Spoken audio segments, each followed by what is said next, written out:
Oke, selamat sore teman-teman semua. Terima kasih bagi yang sudah hadir, terutama bagi yang sudah hadir on time ya, sehingga kita bisa mulai Zoom-nya sekarang, webinarnya, di mana nanti kita akan belajar sesuatu yang sangat keren banget. Dan webinar ini kami adakan dari teman-teman JCI Badung Bali berkolaborasi dengan JCI Bogor City, karena di beberapa webinar training personal development dari JCI Badung Bali sebelumnya, itu selalu ada yang menanyakan, kalau kita bicara soal personal development, bagaimana caranya supaya kita bisa sukses dalam hidup, selalu ada yang menanyakan, apakah mungkin kalau saya berasal dari latar belakang yang biasa-biasa saja, itu bisa sukses? Apakah mungkin kalau saya adalah seorang tukang bakso bisa sukses? Apakah mungkin kalau saya tidak memiliki koneksi atau tidak memiliki latar belakang yang hebat, saya bisa sukses? Apakah mungkin kalau saya lahir di keluarga yang biasa-biasa saja, bukan di kota besar, saya bisa sukses? Nah, di webinar kali ini adalah jawabannya. Ini adalah sebagai jawaban bahwa kita tidak perlu lahir dari lingkungan yang hebat. Selama kita bisa membawa diri kita akan bisa menjadi orang yang hebat. Kita nanti akan belajar dari satu orang presiden dari JCI Bogor City, Presiden Tatik. Jadi kalau di JCI kita biasanya menyapanya dengan sebutan LP, Local President. Jadi LP Tatik nanti akan sharing bagaimana perjalanan hidup beliau dari sebuah latar belakang yang sangat humble, dari sebuah latar belakang yang tidak extraordinary, tapi beliau bisa menjadi seorang yang sangat extraordinary, tapi tetap humble dan tetap mau sharing untuk kita semua. Dan mudah-mudahan apa yang beliau sharingkan pada malam hari ini itu bisa menjadi sebuah inspirasi dan aspirasi kita untuk menjadi orang yang lebih baik lagi ke depannya. Nah, ini saya lihat LP Tatik udah siap nih di sini nih, udah hadir.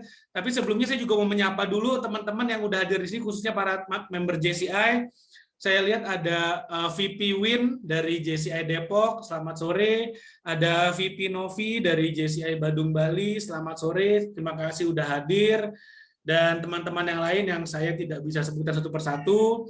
Ada VP Cynthia juga sudah hadir di sini, terima kasih banyak. Wah, seru banget, ada banyak senior-senior JCI juga di sini. Jadi mudah-mudahan kita semua sama-sama belajar, sama-sama have fun.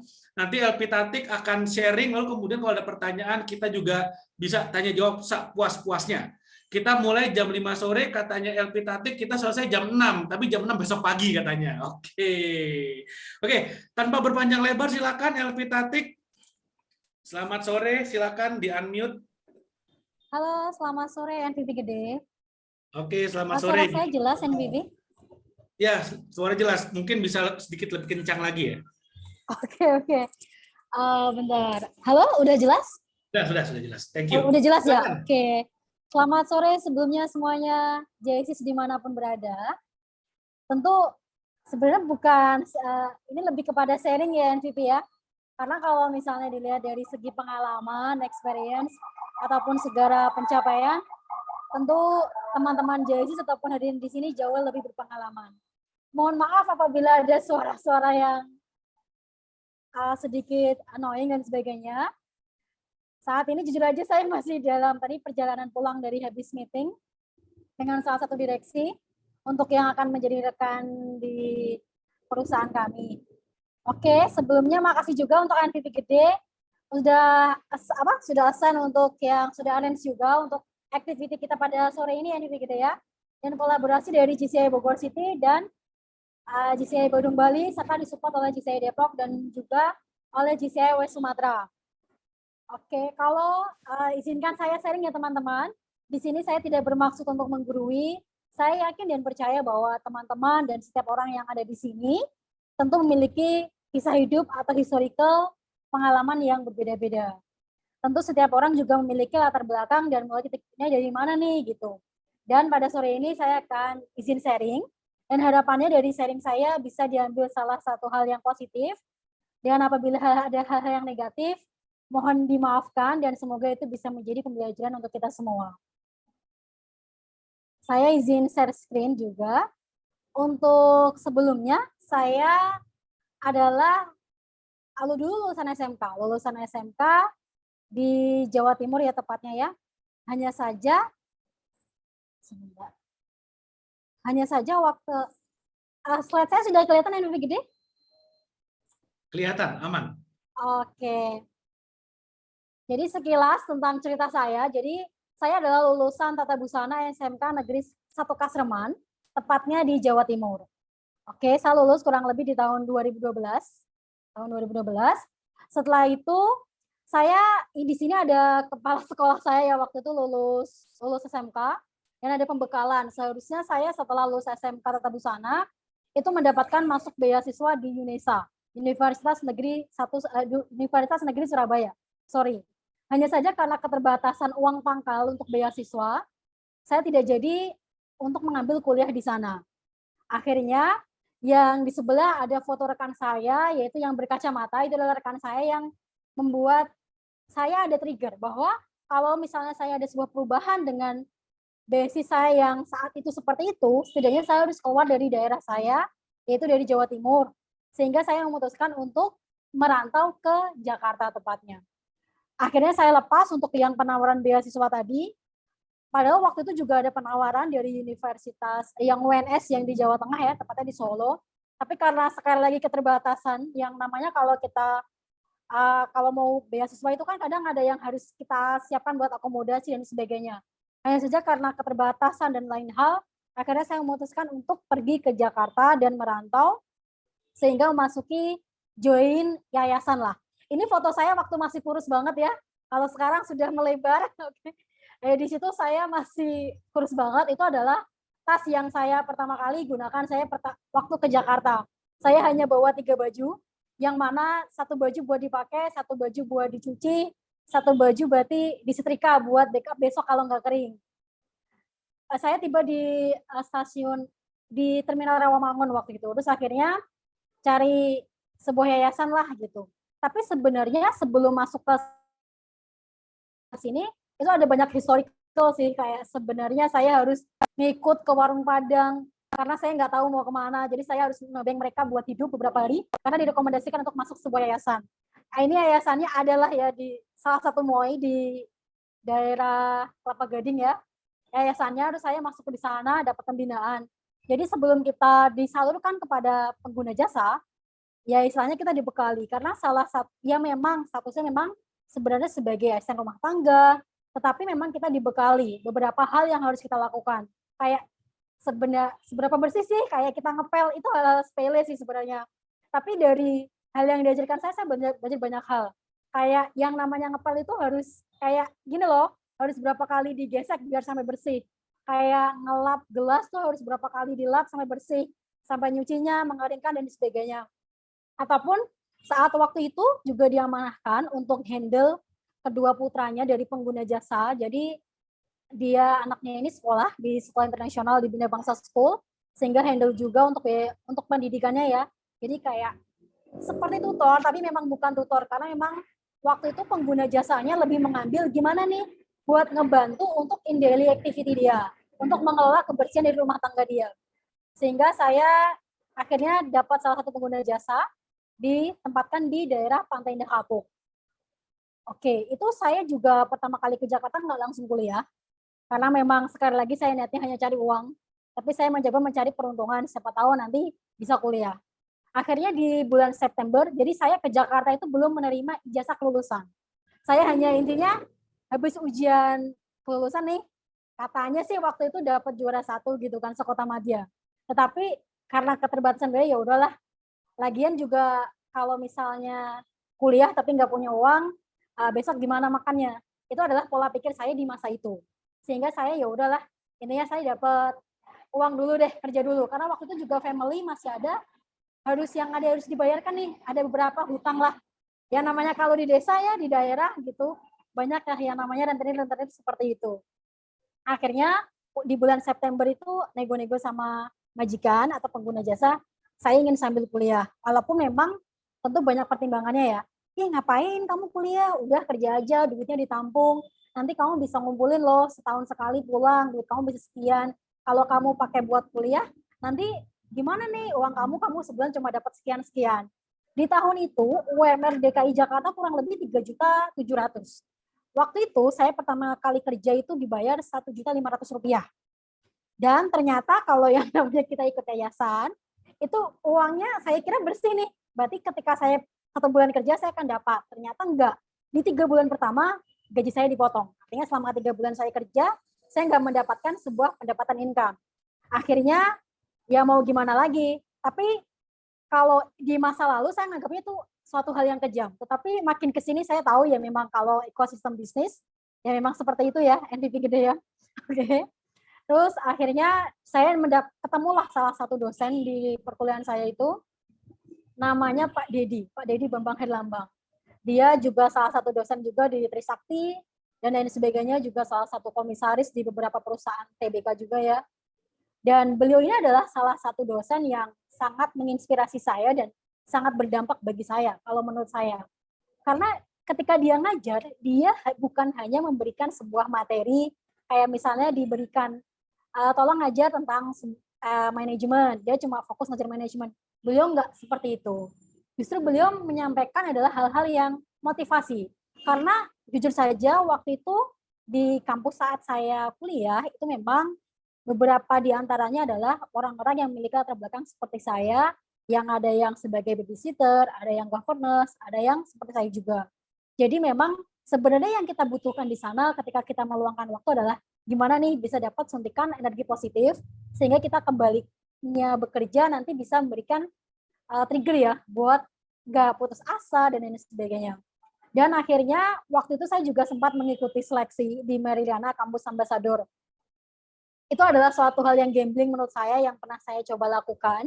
Jadi waktu itu kalau kompetitornya ya Universitas Pelita Harapan, Bina Bangsa School, terus Bina Bangsa School itu kan maksud saya BINUS, oke, terus Universitas Indonesia dan lain sebagainya yang LSPR yang istilahnya perguruan tinggi universitas ternama di Indonesia. Sedangkan saya siapa nih gitu. Dari segi knowledge, dari segi networking, saya sangat minim sekali, istilahnya lack of everything lah. Saya coba aja daftar. Itu adalah pertama kali saya naik ke stage, waktu itu langsung dijurikan langsung dengan Miss Meridiana dan juga dengan Mr. Alpha. Mr. Alpha adalah suaminya. Waktu itu saya juga nggak tahu gimana pertama kali cara teknik pegang mikrofon. Kalau dinilai dari segi public speaking tentu juga sangat kurang ya.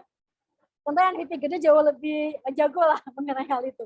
Jadi saya intinya waktu itu intinya saya langsung maju aja. Saya pokoknya istilahnya gimana caranya saya harus ternotis sama beliau-beliau ini dan saya harus masuk dalam program pendidikannya beliau selama setahun ke depan. Karena jujur aja kalau dari andalin dari kampus sama lingkungan saya saat itu kurang menunjang kalau nanti misalnya saya lulus dan saya nggak punya pengetahuan apa-apa gitu.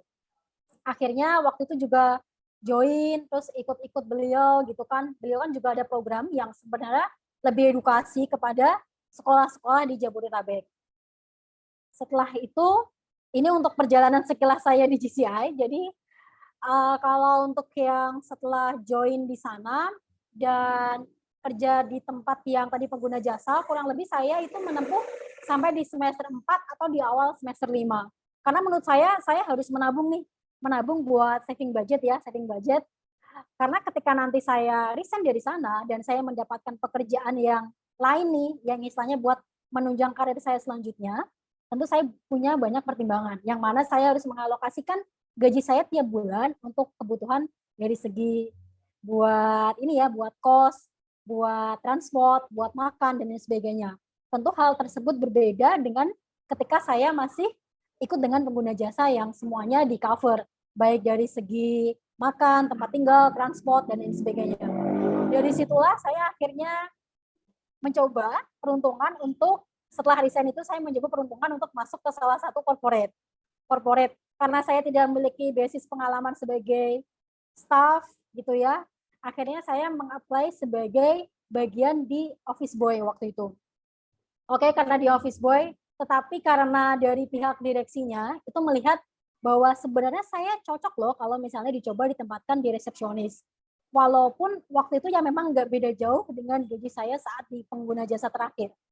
Akhirnya ya udahlah, nggak apa-apa lah digaji dengan gaji office boy, tapi pekerjaan resepsionis nggak apa-apa, setidaknya ada progres yang pernah saya lalui gitu.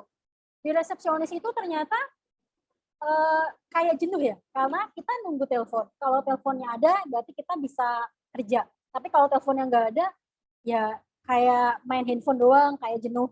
Akhirnya saya coba juga untuk belajar secara otodidak melalui YouTube untuk bahasa Inggris ataupun bahasa yang lainnya. Dan itu saya berpikirnya cuma gimana ya saya menukar waktu saya dengan uang yang dibayarkan oleh company yang meng-hire saya. Berarti saya harus investasi juga untuk diri saya sendiri. Karena saya khawatir ketika suatu saat saya sudah tidak bekerja, tidak ada yang bisa saya bawa bekal untuk diri saya sendiri nih untuk bertahan hidup di luar sana. Akhirnya dari situ terus dipindahkan buat handling tender, dan itu adalah pertama kali gimana menghandle buat ke proyek-proyek government ya, proyek tender. Terus akhirnya waktu itu juga pertama kali saya gimana nge-range buat ke Angkasa Pura dan lain sebagainya, itu adalah ketika waktu itu juga sempat goal project hanya di angka 2M. Itu adalah berarti ternyata saya bisa melakukan dealing, negosiasi. Kalau gini saya mau coba ke sales. Akhirnya saya direkomendasikan untuk di bagian sales untuk jualan mesin X-ray atau security system. Dan akhirnya di sana ya alhamdulillah betah. Namun seiring berjalannya waktu dan political office ya, itu kan tentu saya juga ingin untuk development lebih, dan waktu itu akhirnya ditawarin untuk masuk ke salah satu startup yaitu di Sikomis.com. Sikomis.com ini adalah startup yang menurut saya sangat saya sayangi sih. Dia adalah sesuai dengan visi hidup saya, yaitu tentang pertanian. Hanya saja karena suatu hal akhirnya vakum dan tidak ditindaklanjuti, dan akhirnya sampai sekarang pindah ke Venteni. Dan sambil mengisi hari-hari saya untuk di aktivitas kerja, saya meluangkan waktu untuk mengikuti beberapa organisasi juga, tentunya untuk development personal saya dan bagaimana saya bisa membagikan itu bagi orang-orang terdekat saya ataupun bagi orang-orang yang membutuhkan di luar sana. Karena saya yakin dan percaya bahwa sesungguhnya ketika kita diciptakan oleh Tuhan Yang Maha Esa, itu bukan hanya serta-merta kita diciptakan terus hidup di dunia, menikmati terus menunggu wafat, tetapi ada sesuatu yang dititipkan, dan yang hal tersebut harus kita sampaikan nih kepada pihak-pihak yang membutuhkan tersebut. Sekian MVP gede untuk sharing dari saya. Wih, ini apa namanya, tadi ada yang ngechat katanya merinding dengar sharing-sharingnya ini. Wah, ini luar biasa banget nih. Ini dari teman-teman, apakah ada yang mau bertanya nggak langsung sama the one and only Tatik Nurhalizah ini, Presiden Chapter JCI Bogor City. Nah, jadi gini, teman-teman kalau nanti bergabung dengan JCI, nah akan ketemu dengan yang seperti ini. Yang apa namanya, awalnya mungkin bukan siapa-siapa, tapi karena memang selalu ingin bertumbuh, selalu ingin grow, selalu ingin mendevelop kemampuan personalnya, sampai akhirnya sekarang bisa menjadi salah satu pimpinan ya, apa namanya, Head of Business Development dari sebuah startup multinasional. Tadi nggak disebut ya multinasionalnya ya. Oh iya, lupa. Humble sekali memang. Humble sekali. Dan sekarang juga menjadi dosen ya. Iya, benar MVP. Nah, nggak disebut juga dosennya. Ini iya. rendah hati sekali memang.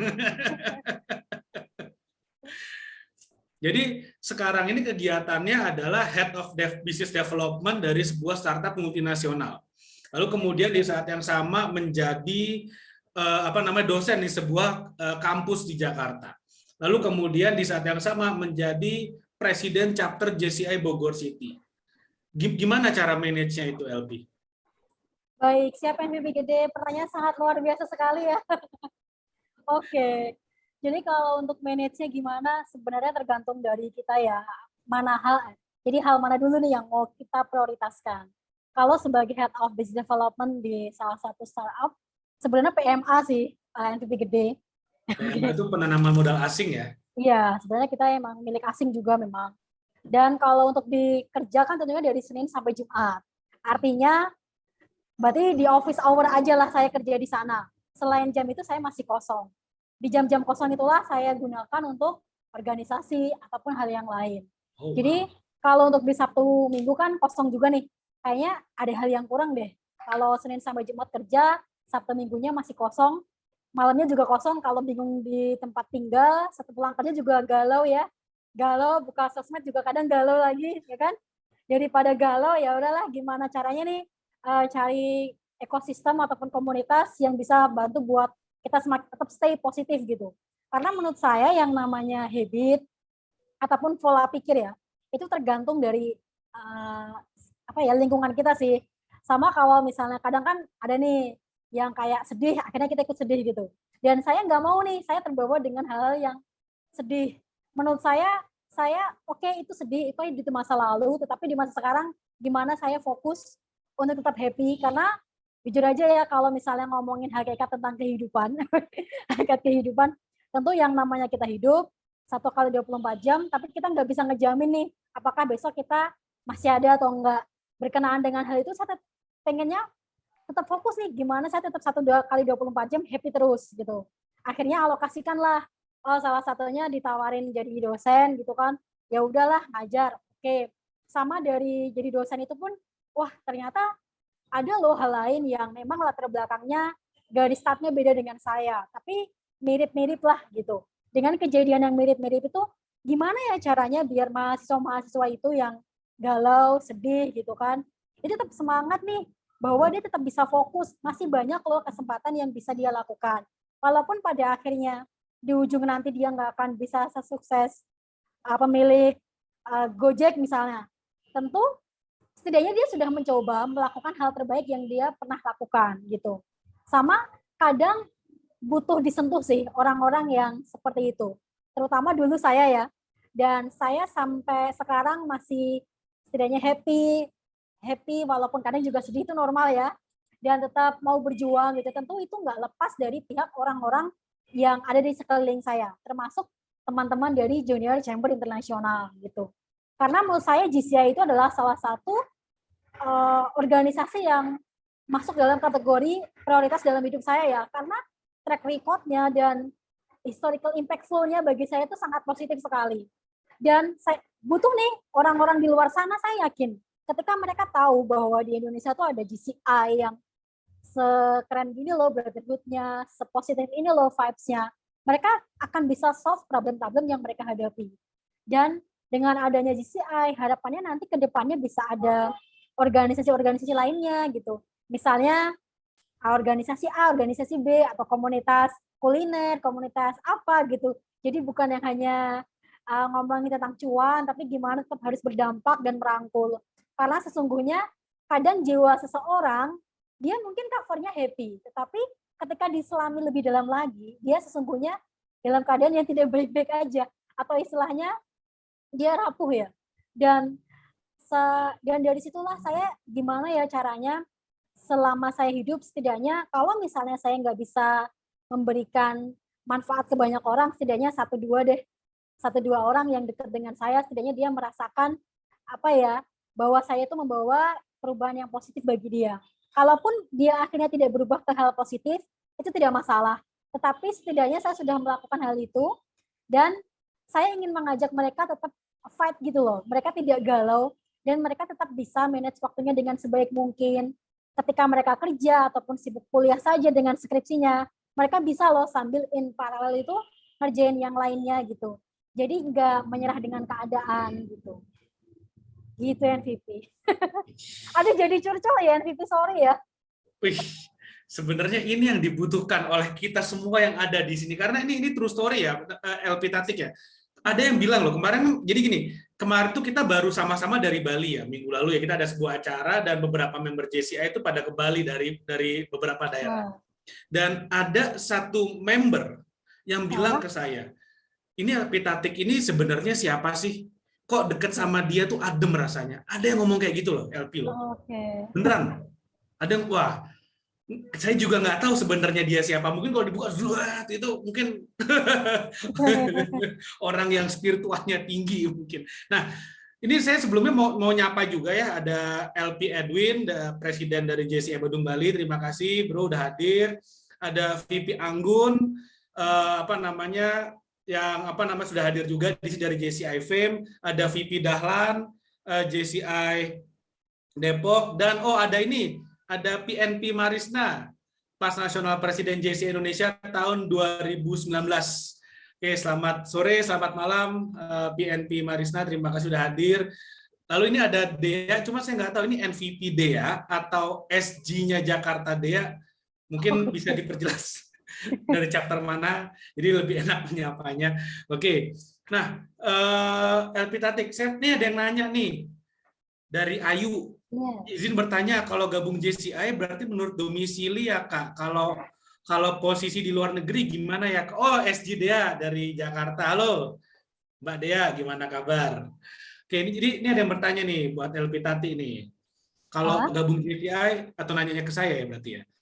Menurut domisili ya Kak, kalau posisi luar negeri gimana? Sebenarnya nggak menurut domisili ya. Karena saya JCI Badung Bali, tapi saya tinggal di Jakarta. Itu nggak ada masalah. Bahkan member kita tuh ada yang di Jakarta, ada yang di Surabaya, itu nggak masalah. Dan JCI itu kan I-nya internasional ya. I-nya internasional, bukan Indonesia, bukan internal.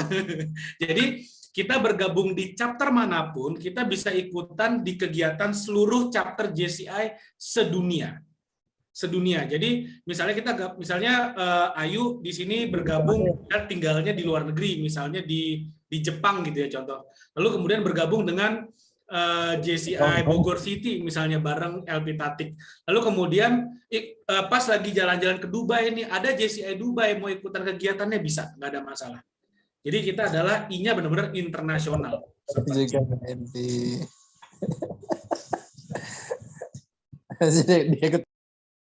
Oke, jadi kalau teman-teman nanti mau bergabung dengan JCI, itu tadi tim kami ada yang membagikan formulir ya. Ini saya tulis ulang aja, saya kopas. Jadi kalau nanti silakan diisi formulirnya. Jika tertarik bergabung dengan JCI, nanti ada pertanyaannya apa kabar bergabung, dicentang iya, nanti kita akan bantu untuk bergabung dengan JCI. Oke, lalu LP, nah saya mau nanya, menurut LP Tati ya, ini kan perjalanan hidupnya luar biasa ya, lumayan bumi dan langit ya, mungkin antara jauh sekali bedanya. Sejauh mana JCI berpengaruh dalam turning point dalam hidupnya LP? Mungkin bisa di-sharing. Siap, MVP gede. Pertanyaannya sangat deep sekali, MVP. Oke, kalau impact dari JCI bagi saya sendiri ya, itu adalah jadi itu adalah salah satu bukan hal kebetulan. Mungkin barangkali itu juga sudah disiapkan oleh Tuhan ya, yang mana ketika kita sudah berusaha. Jadi waktu itu ketika saya beneran resign sebagai asisten rumah tangga, dengan knowledge yang saya miliki saat itu, network yang saya miliki saat itu, dan saya masih mencari pekerjaan, jadi saya sempat juga menjadi pengangguran di Jakarta kurang lebih 7 bulan. Akhirnya uang saya habis. Dan sembari menunggu hal tersebut, tentu saya butuh sebuah support system ya. Ataupun istilahnya gimana nih, saya ada yang ngisiin gelas saya gitu, biar saya tetap bisa nggak kehausan gitu. Jadi saya gabung ke JCI, waktu itu ditawarin aja sih kayak, mau nggak ikut training gitu kan, gratis gitu. Training gratis gitu kan. Seumur-umur setahu saya training di waktu itu masih hype-nya yang jutaan deh, 15 jutaan, 10 jutaan gitu kan. Terus akhirnya saya ikutlah. Ternyata di training itu adalah training kolaborasi chapter. Chapter dari JCI Bogor City, JCI Depok, JCI Jakarta. Saya kurang tahu lah. Karena saya bukan anak JCI, ya saya ikut aja. Terus di sana saya juga so akrab. Padahal saya nggak ngerti sih waktu itu diomongin apa, saya nggak ngerti. Waktu itu juga ada FVP Harry ya, FVP Harry dari JCI Bogor City. Sama juga ada Kak Yutu dari Depok. Itu yang tahu tuh pertama kali saya masuk JCI, yang mungkin kalau ngomong diajak ngobrol saya nggak nyambung ya, mohon dimaklumi. Jadi emang bener nggak ngerti, tapi mau gimana lagi saya juga nggak punya bekal. Jadi kalau mereka ketawa ya saya ikut ketawa. Akhirnya di sesi di training itu ada sebuah yang namanya training project management yang waktu itu disampaikan oleh PNP Zulfikar atau salah satu dari foundernya JCI Bogor City, dan juga oleh PLP pas lokal presidennya JCI Bandung sama Kak Sabdo. Nah, di situ disampaikanlah bla bla bla gitu kan. Gimana nih caranya bikin bisnis canvas gitu kan, desain bisnis gimana, terus project bikin proposal tuh gimana gitu kan. Nah, member GCI itu kan banyak banget ya, dan mayoritas mereka adalah pemilik sebuah usaha lah ataupun perusahaan yang sudah mereka jalankan gitu. Terus mereka pada diskusi nih, gimana bikin gini, bikin gini, bikin gini. Ya, dalam hati saya sedih banget, sumpah. Saya mana baru, nggak tahu apa, nggak tahu siapa. Di situ saya nggak ada yang kenal, saya cuma kenal PS-nya daftar ke sini ke Kak Hanifah. Tapi saya juga nggak begitu kenal dengan beliau. Hanya tahu nih Kak Hanifah adalah GCA Bogor City. Terus saya diem aja. Mereka saling berargumen kan. Salah, gini, salah gitu. Ya, itu sedih sih, kayak ya ampun, ini ketinggalan banget sih. Orang lain sudah mikirnya sampai sana gitu. Tapi kok saya masih gini-gini aja. Terus akhirnya ya alhamdulillah dengan sekarang kan Google sudah banyak informasi ya. Jadinya ya ketika mereka ngobrol, biasanya saya nyontek-nyontek dikit lah, nyontek-nyontek dikit di Google gitu. Biar setidaknya obrolan saya sedikit nyambung. Saya nggak berharap banyak nyambung, saya sedikit aja. Jadi ketika mereka ketawa, itu tujuan saya, misi saya adalah gimana ketika mereka ketawa, saya ketawa, tapi saya merasakan memang, oh gini loh ketawa yang nyambung, bukan ketawa yang dia ikut, bukan dia yang ketawa, saya ikut ketawa, tapi saya nggak tahu maksudnya. Cuma itu tujuan saya pertama kali masuk di GCI, karena beneran sama sekali awam, nggak tahu apa-apa. Dari situ, terus di waktu itu kan melihat salah satu, kan dia kalau setelah training ada salah satu yang present ke depan. Seru deh. Kok itu pinter banget ya. Waktu itu salah satunya Kak Yusuf, PLP GCI Depok. Dia present ke depan lah tentang project yang akan dikerjakannya, yang diusulkan kepada trainernya. Keren banget ya, bisa megang mikrofon dengan begitu pedenya. Terus pengen deh, akhirnya naik sedikit levelnya. Yang awalnya gimana nih bisa ketawa dengan seirama, saya tambahin list saya yang bisa nyambungnya, yaitu gimana saya bisa dapat kesempatan ngomong aja di depan. Ngomongnya nggak tahu, yang penting ngomong megang mikrofon. Oke, habis megang mikrofon, saya juga diketawain waktu itu sama PNP Zul, sama Kak Sabdo, karena saya cuma ngomong perkenalan diri, ya terus saya pengennya gini, udah karena saya nggak tahu, saya blank, diketawain. Tapi ketawa yang masih positif gitu loh, yang bukan ketawa dijulitin. Dan disitulah, oh ternyata ketika saya membuat sebuah kesalahan di GCI, mereka sangat support loh buat koreksi saya buat lebih baik lagi. Bukan yang justru menjadi ajang untuk ngejulitin saya dan meninggalkan saya di belakang. Itu adalah hal-hal yang positif, yang impactnya banyak banget sih sampai sekarang. Akhirnya dari situ juga, wah akhirnya itu kan diajarin ya gimana buat development, mau tahu kenal GCI lebih dalam lagi enggak. Akhirnya dari situ, wah boleh juga nih kayaknya banyak nambahin relasi. Pengen deh belajar banyak lagi. Akhirnya ditawarin lah ikut salah satu program GCI, yaitu GCI Academy. Waktu itu ada di Bromo. Saya juga belum jadi member, jadi istilahnya, tapi dianggap jadi membernya GCI Bogor City. Ya udahlah, saya nggak kenal siapa-siapa, saya daftar aja, terus transfer uang, beli tiket, nyampe ke Surabaya. Di sana karena saya nggak punya uang hotel, saya tidur di stasiun Gubeng Surabaya. Saya tidur di situ karena menunggu besok pemberangkatan, karena saya nggak begitu deket ya dengan anak-anak GCI dulu. Padahal ternyata ketika saya ngobrol, misalnya kayak saya udah sampai, ternyata dijemput gitu, karena itu udah tahu nih. Tapi waktu itu saya nggak tahu siapa-siapa kan, nggak tahu, takutnya ngerepotin gimana nih gitu kan, namanya juga bukan anak GCI-nya yang sudah menjadi member, nggak tahu apa-apa. Jadi saya tidur di stasiun, terus ya udah besok paginya dijemput, terus diantar ke lokasi gitu kan. Seru. Terus di situ ada PNP Risna juga, waktu itu juga join, terus develop buat knowledge, dan dari situlah ternyata ini adalah salah satu hal yang saya butuhkan selama ini dan menjadi bekal di masa-masa saya struggle waktu itu sih, waktu saya masih merintis ya istilahnya, nggak tahu apa-apa. Dan itu dampaknya dari project management itu ya yang diajarkan di GCI kepake loh ternyata di pekerjaan saya yang sekarang. Dan ternyata dari hal sepele yang kayak gimana sih bikin kayak timeline deh, itu kan hal yang sepele ya, yang barangkali orang lain semua sudah tahu. Tapi bagi saya ternyata ini impact-nya sangat begitu powerful loh, dan itu masih saya implementasi sampai sekarang di pekerjaan saya. Gitu sih yang titik gede untuk impact yang di saya, beneran sih. Itu impactful banget sih bagi saya. Oh, wow, gile, keren banget nih ceritanya nih, mantap banget. Jadi sampai pernah ikutan Akademi Bromo ya, tahun berapa tuh waktu itu ya? Saya lupa juga MVP. LP join JCI tahun berapa ya? Kalau join GCI-nya itu 2019 awal, tapi 2018 tuh join, 2010. tapi ya join tapi belum member gitu. Oke, join tapi belum member. Oke, oke, oke.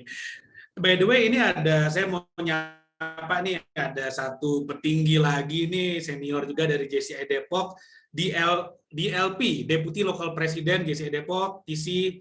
Thank you udah datang. Halo. Halo, Halo di LPTC. LPTV, Punten baru hadir. Siap, siap. Thank you loh udah hadir. Oke, nah jadi tadi LP Tati kan sharing ya bahwa sampai ke ikut akademi. Nah, yang pengen saya tahu sebetulnya, by the way ini siapa aja boleh nanya ya, silakan tulis di apa namanya bukan di komen, di chat silakan tulis atau raise hand. Nanti saya akan buka kesempatan buat yang mau ngobrol sama LP, silakan. Nah tadi kan LP Tati sempat cerita ya bahwa sempat ada training, kemudian pengen ikutan. Nah, yang saya pengen tahu adalah apa yang membuat LP Tatik itu berpikir untuk pengen ngedevelop dirinya.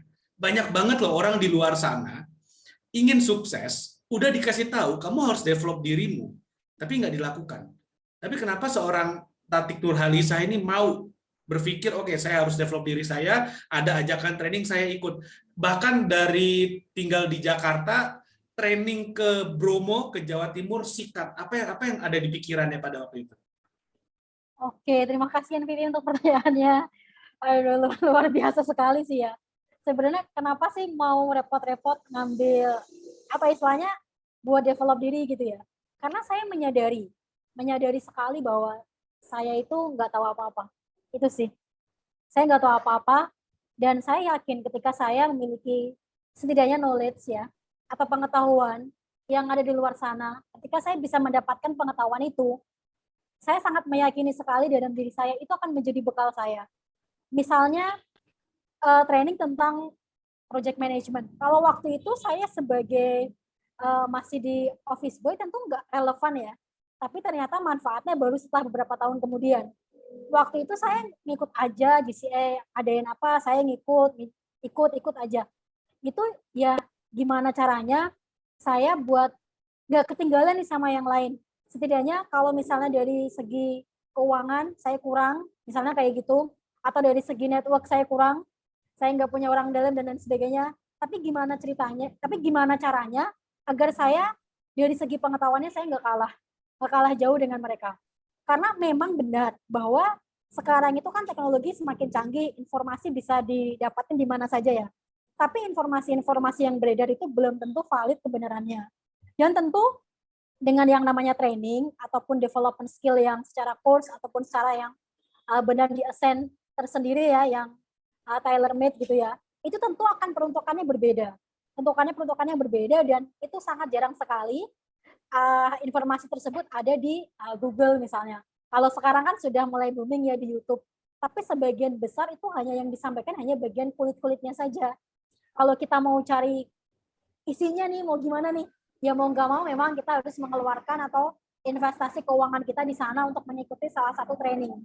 Atau misalnya menginvestasikan keuangan kita untuk membeli sebuah buku atau e-book, atau misalnya join community yang memang kalau dihitung kadang nominalnya lumayan. Kadang kalau misalnya kita peruntungannya tentang nominal. Tetapi sebenarnya kita berfokus pada investasi untuk masa depan, yang namanya keuangan itu apa ya namanya, yang pengetahuan dan lain sebagainya, impact afternya itu nggak bisa dinilai dengan uang sih NPP. Kayak misalnya dulu saya pernah bayar 750 kalau tidak salah ya, salah satu di training GCI. Di waktu itu mahal banget, tetapi ternyata impact-nya sekarang, hal yang saya peroleh itu wow, luar biasa sekali sampai sekarang dan masih saya bisa gunakan. Artinya pengetahuan yang dulu saya dapatkan di training itu nggak pengetahuan kuno loh, nggak yang cuma applicable di zaman itu, ternyata masih bisa sampai sekarang. Sementara kalau misalnya saya baru sadar sekarang buat ikut sebuah training, tentu harganya sudah lebih mahal lagi. Jadi dulu emang bener gitu sih, karena saya menyadari ya saya kurang gitu. Saya butuh nih buat diisi gitu. waktu itu kan bedanya dulu jarang orang yang mau sharing dengan gratis. Kalau sekarang emang sudah banyak orang yang mau mendermakan pengetahuannya buat secara cuma-cuma. Itu sih, NPP. Oke, thank you. Nah, ini ada pertanyaan nih dari DLP. Apa namanya, JCI Depok dari TC. Impact itu apa ya? Oke, aduh di LPTC ini sangat humble sekali ya. Impact ini adalah dampaknya setelah melakukan itu ataupun setelahnya itu gimana nih? Kayak misalnya saya haus, akhirnya saya minum. Impact-nya apa? Ya saya tidak kehausan lagi. Setelahnya apa? Apakah saya akan minum air lagi? Ataukah saya akan menunda untuk minum, melanjutkan pekerjaan, ataupun ngobrol dengan teman atau apa? Seperti itu di LP. Thank you. Kalau ya. Ini ada apa namanya, satu senior lagi, petinggi lagi dari JCI Badung Bali, Eksekutif Vice President Pink Hendra. Selamat sore, thank you udah hadir, thank you udah hadir di webinar kali ini. Nah, tadi kan LP Tatik sempat mention tuh tentang training project management ya, yang mana ternyata sekarang bekerja di sebuah perusahaan startup multinasional pun kepake tuh trainingnya. Nah, kebetulan saya kok ternyata eligible nih buat nge-training project management. Jadi kalau nanti Bogor City mau bikin training itu dan perlu trainer, perlu bantuan saya, info aja. Saya siap bantulah buat JCI Bogor City. Siap, Nah, siap, oke. Nah, jadi gini, buat teman-teman yang bukan member, saya mau share sedikit bahwa di JCI itu kita punya satu kebudayaan. Budaya yaitu adalah kalau kita ada kegiatan, itu kita dari pagi sampai malam fokus serius dengan kegiatan kita, training, seminar, conference, atau meeting dan segala macamnya. Tapi nanti malam sampai paginya kita juga fokus party. Kita party, kita segala party night life lah. Jadi benar-benar pagi sampai malam, malam sampai pagi kita hajar full. Nah, kemarin itu kejadian tuh. Kita ada acara di Bali ya, LP ya. LP Tatik ya. Kita ada acara di Bali, acaranya cuma 1 hari. Entah gimana partinya jadi 3 hari. Iya, Hamin 1 party, hari khas lah acara party, H+1 party lagi. Nah, itu seru banget. Nah, jadi dengan berbagai macam hal yang bisa kita lakukan di JCI, kalau dari LP sendiri, apa sih hal yang paling berkesan di JCI selama ini? Boleh di-sharing nggak? Oke, aduh, hal yang paling berkesan ya NPP. Jujur aja NPP gede dan semua hal yang ada di JCI, dari pertama saya join sampai sekarang semuanya berkesan. Kalau misalnya disuruh pilih mana yang paling berkesan, saya juga bingung sih. Karena semuanya jadi turning point dalam hidup saya sih. Beneran saya yang dari nol ya, dan sampai sekarang berterima kasih banget sama JCI. Terutama teman-teman JCI Indonesia sih. Karena dari situ tuh jadi kebayang gitu loh. Oh, harus gini nih. Jadi kayak misalnya tuh kalau mau galau jadi lupa galaunya. Karena inget nih teman-teman JCI-nya pada gerak gitu. Jadi kalau mau rebahan misalnya, aduh jangan rebahan deh, temannya lagi lari nih. Jadi kalau ngelihat kanan kiri teman JCI itu sangat semua berkesan sih ya. Gitu NPP. Nggak bisa kalau pilih salah satu.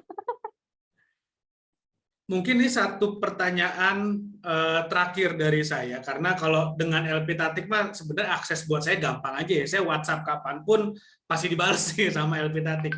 Nah, kalau teman-teman yang lain ada yang mau bertanya, ada yang mau diskusi, mau ngobrol langsung sama LP, silakan. Kalau mau ngobrol langsung, raise hand aja, ntar saya akan kasih kesempatan untuk ngobrol.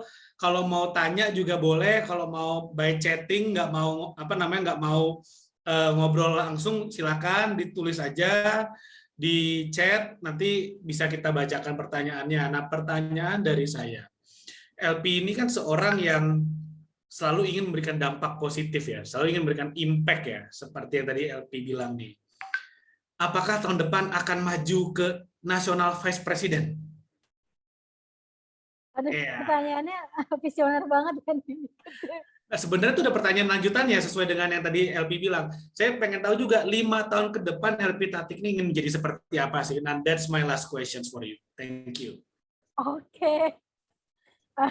Sebenarnya kalau goals ataupun karir di GCI nggak muluk-muluk sih. Kalau dalam batin saya sebenarnya sampai menjadi LP itu udah selesai.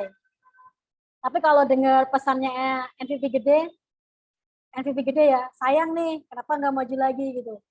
Kalau itu masih dalam pemikiran sih MVP, masih dalam pertimbangan. Tapi kalau misalnya nanti terbuka sebuah kesempatan, tentu saya akan mencoba.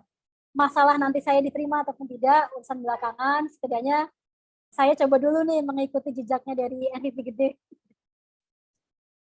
Itu MVP gede. Lalu 5 tahun lagi visinya LP Tatiknya akan menjadi seperti apa ya?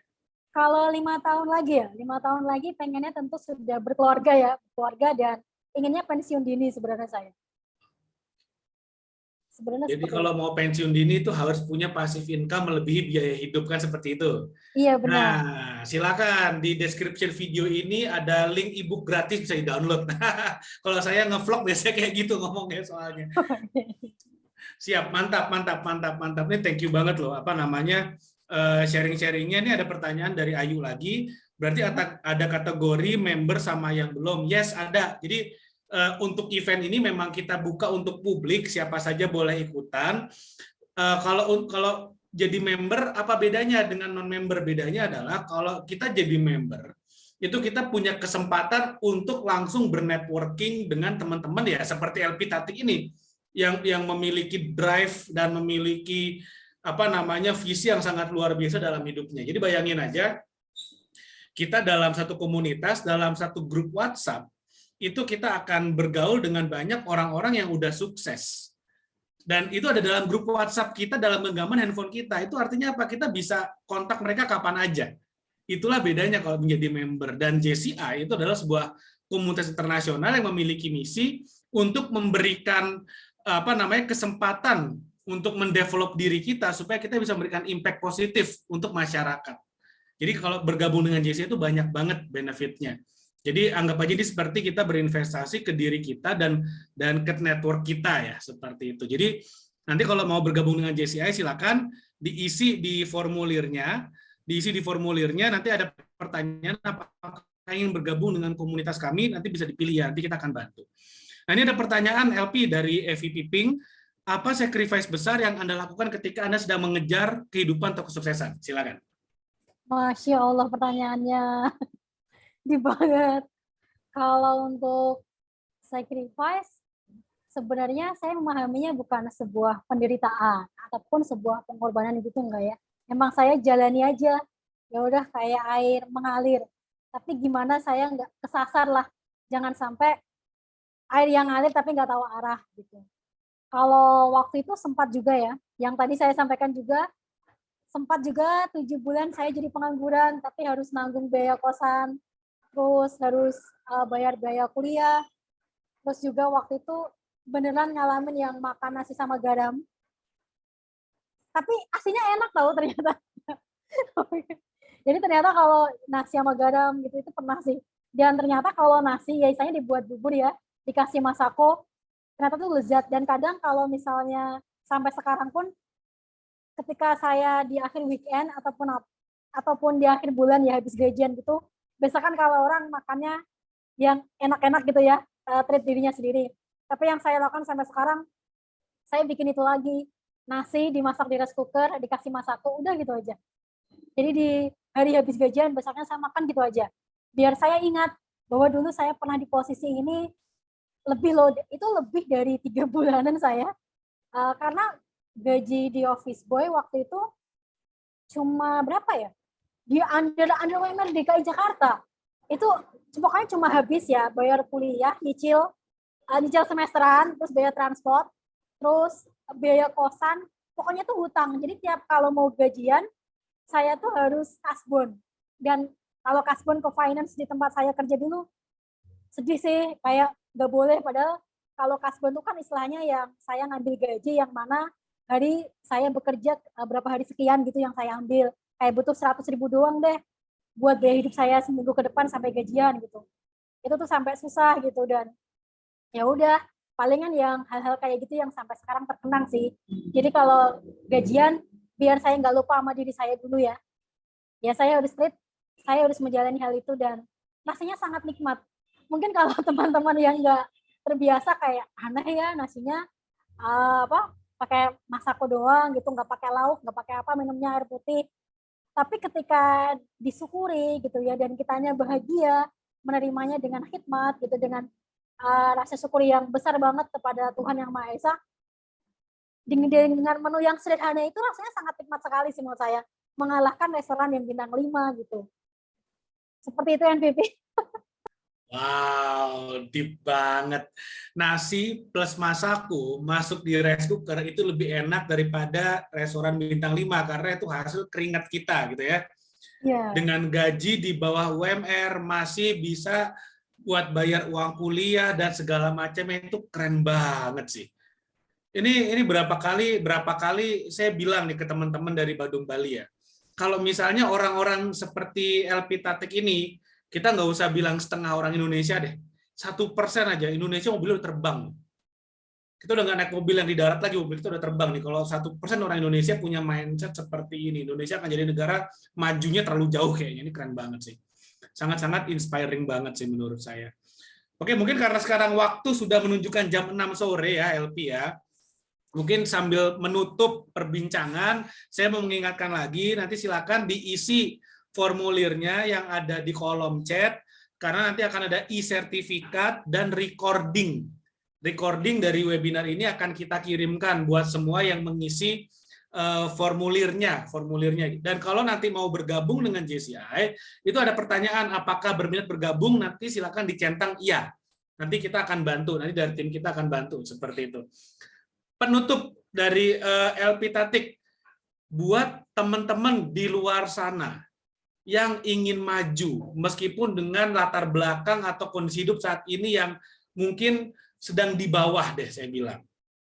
Supaya bisa jadi seperti LP, seorang yang sangat-sangat dahsyat, luar biasa, inspiring, dan sukses. What do they have to do? Aduh, kalau sebenarnya ini ada hal berat ya. Tentu sebenarnya teman-teman semua di sini jauh lebih kompeten dibanding saya.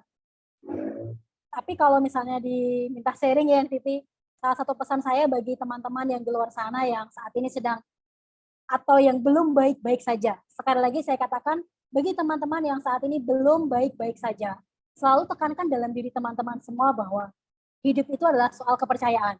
Kepercayaan kita kepada Tuhan, kepada pencipta kita semua, dan ketika kita mempercayai sebuah hukum hidup yang namanya hukum kepercayaan, seberapa banyak yang kita percayai, itulah yang akan terjadi. Tetapi sekali lagi, apa yang mau akan terjadi atau apa yang mau akan kita lakukan, tentu harus diiringi dengan yang namanya ikhtiar. Ikhtiar tidak lepas dengan yang namanya pengorbanan.